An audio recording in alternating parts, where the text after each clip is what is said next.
इस वक्त electronic media में टॉक शोज में कुछ इस तरह का माहौल है। कामरान के शो में हामिद मीर, मीर के शो में काशिफ अब्बासी, मेहर के शो में मालिक बस एक दूसरे को बोल पास कर रहे हैं। बुग़्ज़े इमरान में पीपल्स पार्टी और नून लीग ने मुल्क से जमहूरियत ही खत्म कर दी है। लेकिन सबसे बुरा काम जो हुआ है कि सहाफी भी जमहूरियत के खिलाफ हो गए हैं और खुलेआम कह रहे हैं कि मुल्क में इलेक्शन आइन की मंशा नहीं बल्कि इमरान खान के सजा होने या ना होने की बुनियाद पे होंगे। मुल्क की सियासी बसात पर चालें, मोहरों की उखाड़ पे छाड़, हुकूमत के खदशात और इलेक्शन से खौफ, केयर टेकर सिस्टम कब तक कायम रहेगा और असम्बलियां खत्म होने के बाद निगरान सिस्टम के लिए कौन मंजूर नजर है। इस वक्त सियासी मंजरनामे में ये सवाल गर्दिश कर रहे हैं। सीनियर जराये की इतला है कि पीपल्स पार्टी वक्त पर असम्बलियां तहलील करना चाहती है और चाहती है कि आम इंतखाबात 12 अक्टूबर को या इससे पहले कराए जाएं। ताहम मुस्लिम लीग नून निगरान सेटअप को 90 दिन से ज्यादा के लिए तूल देने के लिए मुद्दत खत्म होने से सिर्फ 3 दिन कबल असम्बलियां तहलील करना चाहती है। इस्टेब्लिशमेंट हल्का बंदियों और मर्दमशुमारी के मसाइल का बहाना बनाकर निगरान सेटअप 90 दिन से ज्यादा तूल देना चाहती है। नवाज शरीफ का फैसला है कि असम्बलियां 11 अगस्त को तहलील हों। नवंबर में इंतखाबात, पंजाब में 30% नए चेहरों को टिकट दिए जाएं, यानी पंजाब में 30 नए चोरों को टिकट मिलेंगे और अब पुराने डाकू नए चेहरे लगाकर आएंगे। चलो फिर मरियम नवाज को एक नए चेहरे के साथ आने का मौका मिलने लगा है। हमारे मुल्क की बर्बादी में अकेले इस्टेब्लिशमेंट नहीं बल्कि सिसलन माफिया का ये डॉन भी बराबर का शरीक है। इसके रूहानी बाप हमें फिर से 1981 में लेकर जाना चाहते हैं। पटवारियों का डॉन चौथी बार नवाज शरीफ पाकिस्तान की तकदीर बदलेगा। 3 बार गलती से अपने बच्चों की तकदीर बदलता रहा। 14% महंगाई थी तो इन कमीनों ने वावेला मचा रखा था। जब खुद आए तो महंगाई को 48% पर ले गए और अब दोबारा आने की कोशिश कर रहे हैं। लानत हो शरीफ खानदान पर, इनका सारा कुछ मुल्क से बाहर हुकूमत पाकिस्तान में करना चाहते हैं। अफसोस, कहते हैं कि बकरे की माँ कब तक खैर मनाएगी, आखिर एक दिन तो छुरी थले आएगी। कुछ यही सूरत हाल इस वक्त मौजूदा इम्पोर्टेड हुकूमत की भी है। रजीम चेंज के जरिए अवाम पर मुसल्लत ये लुटेरे अपनी पूरी कोशिश करके भी कब तक इलेक्शन से फरार हो सकते हैं। इमरान खान ने 14 जमाती इत्तेहाद की ऐसी मंजिल ठोकी है कि अब इनकी चीखें निकल रही हैं और लंदन तक सुनाई दे रही हैं। हामिद मीर ने टॉक शो में साफ अल्फाज में कह दिया कि अब हुकूमत के रोने का वक्त शुरू होने लगा है, क्योंकि ये कुछ भी कर लें इलेक्शन से नहीं बच सकते। चाहे जितने भी जोड़ तोड़ कर लें, अवाम के कटहरे में इन्हें जाना ही पड़ेगा।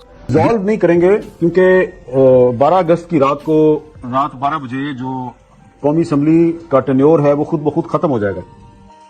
तो डिसॉल्व करने की जरूरत नहीं है। ऐसी सूरत में असेंबली खुद ब खुद तहलील हो जाएगी और जब असेंबली खुद ब खुद हो जाती है तो फिर मेरी ख्वाजा आसिफ और हामिद मीर के इन बयानात के तनाजुर में देखिए इमरान खान के बयानिए की सच्चाई साबित हो रही है। आज हामिद मीर के प्रोग्राम में ख्वाजा आसिफ ने इमरान खान पर इसराइली एजेंट होने का इल्जाम लगाया। कुछ अर्सा पहले यही ख्वाजा आसिफ अमेरिका में यहूदियों की गोद में बैठकर कह रहा था कि हम पीटीआई से ज्यादा लिबरल हैं और पीटीआई की सियासत में मजहब का उनसर नुमाया है। इमरान खान ठीक कहते हैं, ये लिबरल नहीं लिबरली करप्ट है। क्या आप जमीनों पर कब्जा करने के गैंग चलाते हैं? क्या आप इश्तिहारी मुजरिमों को पनाह या तहफ्फुज देते हैं? क्या आप करप्ट तरीन सरकारी मुलाजमों को अहम ओहदों पर फाइज करवाने की सलाहियत रखते हैं? क्या आपके बड़े ठेकेदारों से गहरे मरासिम है? क्या आप पुलिस के जरिए अपने मुखालिफिन की पिटाई करवा सकते हैं? क्या झूठ बोलना आपकी आदत है? अगर तमाम सवालों का जवाब हाँ में है तो आप इलेक्शन लड़ने की मुकम्मल एहलियत रखते हैं। ताकतवरों के लिए नवाज जरदारी को मैनेज करना आसान होता था। एक तो ये करप्शन करते थे, फाइलें तैयार होती थी, एक केस और ये जेल में। इमरान खान ने ना कानून तोड़ा, ना जायदादें बनाई, ना किक बैक लिए, इसलिए 200 केस बनाने के बाद भी आइन तोड़ना पड़ा, अवाम के खिलाफ जाना पड़ रहा है सिर्फ एक शख्स को रोकने के लिए। अल्लाह के बाद अगर इस मुल्क में कोई ताकत है तो वो अवाम की ताकत है। अगर अवाम अपनी ताकत को पहचान ले, जो देखने में आसान नहीं लग रहा, लेकिन इमरान खान तमाम केसों में बरी हो जाएंगे इंशाल्लाह। जियारत में कायद आजम का घर दहशतगर्दी की नजर हुआ था, किसी को कानो कान खबर भी हुई। वो घर जिसमें कायद आजम एक दिन भी नहीं रहे बल्कि इसकी मलकियत भी इनके हवाले नहीं की गई, इसके लिए इतना ववेला। फिर कहते हैं नई नस्ल का दिमाग खराब हो गया है। दरअसल नई नस्ल को तुम्हारी असलियत पता चल गई है। 9 मई पर बिला नागा मीडिया ड्रामा से याद आया कि सानहा APS या किसी और वाक्य पर इतना अरसा बिला नागा कवरेज का कोई रिकॉर्ड नहीं। इसी से 9 मई का तयशुदा प्रोग्राम होना वाजे हो जाता है, जिसे फायदा उठाने के लिए मीडिया शो नॉन स्टॉप जारी है। ज्यादा शोर मचाने वाले आखिरकार पकड़े जाते हैं, ये भी पकड़े जाएंगे। वैसे पकड़े तो उसी दिन गए थे जिस दिन ये ड्रामा चला, उसी दिन वीडियोस आनी शुरू हो गई थी। इमरान खान के मुखालिफ प्रोपेगेंडा करने के बावजूद भी इमरान खान इंतखाबात जीतने की मजबूत पोजीशन में होंगे। मुखालिफ नाकाम हो चुके हैं। यही वजह है कि वो टेलीविजन पर फैसल वाडा जैसे गटिया टोड़ को भेज रहे हैं मायूसी फैलाने के लिए। तहरीके इंसाफ के कारकुनों वर्कर्स पर एक मरतबा फिर भरपूर क्रैकडाउन शुरू कर दिया गया। कारकुनों को अब ज्यादातर हिरास किया जा रहा है। पुलिस की गाड़ियां जाती हैं, गली मोहल्ले में घूम फिर कर वर्कर्स और रहनुमाओं का पूछती हैं। इसके बाद वर्कर्स गायब हो जाते हैं। जराये का कहना है स्वीडन में कुरान मजीद की बेहुरमती के मामले पर पीटीआई वर्कर्स का हुकूमती जमातों की निस्बत ज्यादा तादाद में निकलना मुख्तदिर हलकों को पसंद नहीं आया। फैसला किया गया है मारने उठाने से ज्यादा बेहतर है कि डराया और खौफ पैदा किया जाए ताकि कोई सियासी या कोई और एक्टिविटी ना हो सके। इसके साथ ही बगल बच्चों, किराए के सहाफियों और मुलाजिम, सोशल मीडिया के बच्चों को मफरूर की इमेज बिल्डिंग और बयानिए का टास्क दिया गया है। अब आइंदा चंद दिनों में मीडिया और सोशल मीडिया पर आपको मफरूर की बहादुरी, अक्लमंदी और बुलंद हौसले की ऐसी ऐसी अफसानवी कहानियां बताई जाएंगी कि आप टीपू सुल्तान, महमूद गजनवी और अटरुल गाजी को भूल जाएंगे। पर क्या हम पागल हैं कि ये आकर हमें झूठ बताएंगे और हम उसे मान जाएंगे? अब तो हाल ये है कि ये पीडीएम वाले कभी हाथ आ जाएं तो फिर अपना अंजाम देखें। 4 साल से वो बाहर बैठकर इतनी बीमारियों के साथ KFC खा रहा है जो खुद बगोड़ा है, और हमारे लिए बहादुरी के किस्से लानत करोड़ बार। नून लीग का हुकूमत आने का एक ही मकसद था कि किसी तरह मुकदमा खत्म कराए जाएं, क्योंकि इनको खौफ था कि अगर PTI दोबारा हुकूमत आई तो इनके खिलाफ कार्रवाई होगी। नून लीग ने अपने मुकदमात को खत्म करा लिया है। सिर्फ नवाज शरीफ साहब का मसला रहता है, ये मसला हल होता भी नजर नहीं आ रहा, और नवाज शरीफ की वापसी भी इसी वजह से रुकी हुई है। जब तक इनको क्लियरनेस नहीं मिल जाती वो वापस नहीं आएंगे। ताहम नून लीग क्लियर हो चुकी है, इसलिए वो अब पंजाब में तनहा इलेक्शन लड़ेगी, जहां इसका मुकाबला अब तक की मुश्किल हरीफ PTI से होगा। अब तक के सर्वेस नून लीग के लिए बिल्कुल भी अच्छे नहीं रहे। अब सब सियासतदानों को इनकी करप्शन ने रोक रखा है। ये इमरान खान के साथ मिल गए तो ओपन और शट केसेस में सीधा अंदर होंगे, इसीलिए नवाज शरीफ वापस नहीं आ रहा, जबकि PTI को मारा जा रहा है, डराया जा रहा है, क्योंकि कोई करप्शन नहीं मिल सकी। अगले इलेक्शन जब भी होंगे, सबसे अहम आर्टिकल 63A का जस्टिस बंदयाल का फैसला है। जब तक वो फैसला मौजूद है, वफाक या सूबों में इलेक्शन के बाद कोई लोटा नहीं बनाया जा सकेगा। इसलिए इनकी कोशिश होगी अपने काजी के आते ही पिटीशन करके लार्जर बेंच से फैसला तब्दील करवा लें। पीडीएम पीपल्स पार्टी की हुकूमत के गुज़िश्ता 15 माह में 12 लाख पाकिस्तानी शहरी मुल्क छोड़कर जा चुके। इस साल के 6 माह में 4 लाख आला तालीम याफ्ता पाकिस्तानी बैरून मुल्क मुंतकिल हुए। जो सलूक मुल्क में तालीम याफ्ता लोगों के साथ हो रहा है, इसका यही नतीजा निकलना था। तालीम याफ्ता लोग मुल्क की कीमती दौलत होते हैं। मजे की बात यह है कि ये पढ़े लिखे ज़हीन लोग बाहर जाकर खुलकर सोशल मीडिया पर काबिज करप्ट अशराफिया के इत्तेहाद के खिलाफ मुतहरिक हो जाते हैं। हमने पिछले कुछ महीनों में सोशल मीडिया एक्टिविस्ट में बाहर से बेहतरीन इजाफा नोट किया। मजे की बात तो यह है कि लोटों पर ठीक ठाक आफत आई है, क्योंकि मुस्लिम लीग नून ने इमरान खान का साथ छोड़ने वाले बुज़दिलों के साथ सीट एडजस्टमेंट करने से इनकार कर दिया है। इन लोटों के साथ हाथ हो गया है। इमरान खान के खिलाफ बोगस मुकदमात भी अपनी साख हो रहे हैं, और जल्दी वो दोबारा इंतखाबात के लिए जोशो खरोश पैदा करने वाले जलसे शुरू करेंगे। ऐसे में 2 नंबर इस्तेहकाम पार्टी के पास चीनी के दाम बढ़ाने के सिवा कोई काम नहीं होगा। वैसे इसके नताइज भी आने शुरू हो गए हैं। इस वक्त मुल्क में चीनी के दाम बुलंद तरीन यानी 150 पर किलो हो चुके हैं। इमरान खान के दौर में चीनी 70 रुपए से 90 रुपए पे चली जाए तो चीनी चोरी, शहबाज दौर में 100 रुपए से 150 पे चली जाए तो शहबाज स्पीड कारकर्दगी मुश्किल फैसले, इमरान दौर में आटा 800 से 1100 पे चला जाए तो आटा चोरी, शहबाज दौर में 1100 से 3000 पे चला जाए तो शहबाज स्पीड कारकर्दगी मुश्किल फैसले, चीनी चोर, आटा चोर, डीजल चोर और मुल्क चोर सब एक साथ है। ये तो होगा। जद्दारी और शरीफों ने अपने हाथ से इलेक्शन करवाने का सारा इख्तियार इलेक्शन कमीशन को दे दिया है। अब नवाज शरीफ खुद भी निगरान वजीर आजम बन जाए तब भी इलेक्शन उसी वक्त होंगे जब इलेक्शन कमिश्नर चाहेगा। बाकी आप सब समझदार हैं। वक्त आ गया है कि आसिफ जरदारी जमान पार्क जाके इमरान खान और तहरीके इंसाफ पे, आम वर्कर्स और औरतों बच्चों पे, मजालिम पे माफी मांगे और जमहूरियत बहाल करने और बचाने के लिए इमरान खान की क़यादत में मुकम्मल हिमायत का ऐलान करे। कुछ तो भुट्टो की मेरास बचा ले या इक्तिदार के लिए जिल्लत की आखिरी पस्ती को छूना है। मंसूर अली खान का तजजिया है, अगर इमरान खान इलेक्शन में नवाज शरीफ के मुकाबले में खड़े हुए तो मुझे नहीं लगता नवाज शरीफ अपनी आबाई सीट बचाने में कामयाब होंगे। सिर्फ इमरान खान ही नहीं, कोई भी तहरीक इंसाफ का टिकट होल्डर वो लाहौर की सीट बासानी जीत जाएगा। बिला वजह ही नून लीग पैरों में नहीं गिरती पड़ रही कि इलेक्शन ना हो किसी तरह, लेकिन इलेक्शन होके रहेंगे और सिर्फ अवामी फैसला करने का इख्तियार रखती है कि उन पर हुकूमत कौन करेगा। अगस्त में जैसे ही हुकूमतें खत्म होंगी, हालात तेजी से तब्दील होंगे। इलेक्शन को वक्त पर कराना मजबूरी, वरना IMF फिर रात रोक देगा। इलेक्शन में धांधली करने के लिए यूरोपियन कमीशन को मना नहीं कर सकते, वरना IMF फिर रात रोक देगा। इस बार अवाम तब्दीली को नहीं, इस बार अवाम जिद, जुनून और इश्क को वोट देगी। Thanks for watching. Allah Hafiz.